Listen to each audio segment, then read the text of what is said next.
श्री राम समर्थ। जुलाई 22। गुरु हमें अंतिम सुख के दर्शन कराते हैं। एक छोटा लड़का एक कुएं के पास खड़ा था। उसकी कोई चीज कुएं में गिरी हुई थी और उसे निकालने के लिए वह कह रहा था, मैं कुएं में कूदता हूँ। यह देखकर एक मनुष्य जो वहां खड़ा था उससे बोला, ऐसा मत कर, कुएं में कूदा तो डूब जाएगा।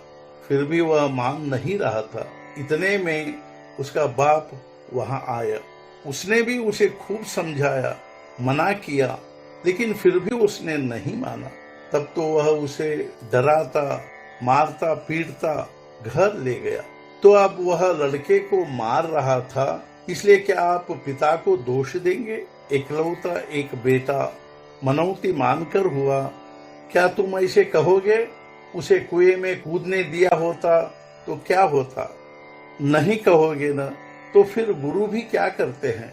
हम विषय वासना के कारण विषय मांगा करते हैं और वे दिए गए तो हम डूब मरेंगे, यह गुरु जानते हैं। इसलिए वे हमें उनसे बचाने के लिए दो चार अच्छी बातें कहते हैं।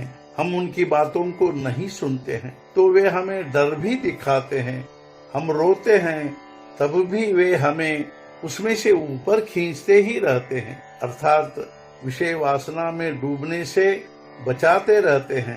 हम तो बड़े और पढ़े लिखे हैं, उस लड़के के समान अनजान नहीं, बालिग नहीं हैं, तब भी हमारी इच्छा होती है कि हम विषय में कूद पड़े। गुरु कहते हैं, शादी मत कर।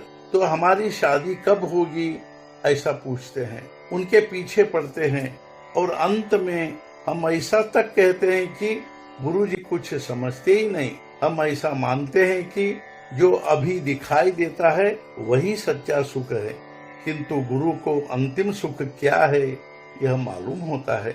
अतः गुरु हमें जो सुख अभी दिखाई देता है उससे परावृत किया करते हैं। अतः लाभदायक यही है कि हम गुरु के वचनों पर विश्वास रखकर उनकी आज्ञा के अनुसार व्यवहार करें और उन्होंने जो साधन बताए वे ही करते रहे, तब हमें अंतिम सुख का लाभ होगा।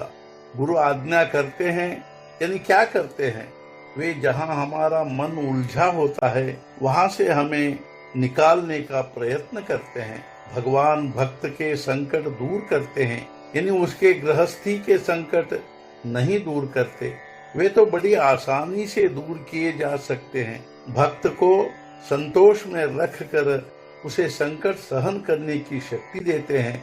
भक्त का वे सदा स्मरण रखते हैं और ऐसे भक्त ही संत पद तक पहुंचते हैं। हमें किसी विद्वान मनुष्य की विद्वत्ता समझना चाहते हैं तो हमें भी थोड़ा विद्वान होना चाहिए। वैसे संत को पहचानने के लिए संतों में जो गुण विद्यमान होते हैं उनमें से कुछ तो हमें भी होने चाहिए।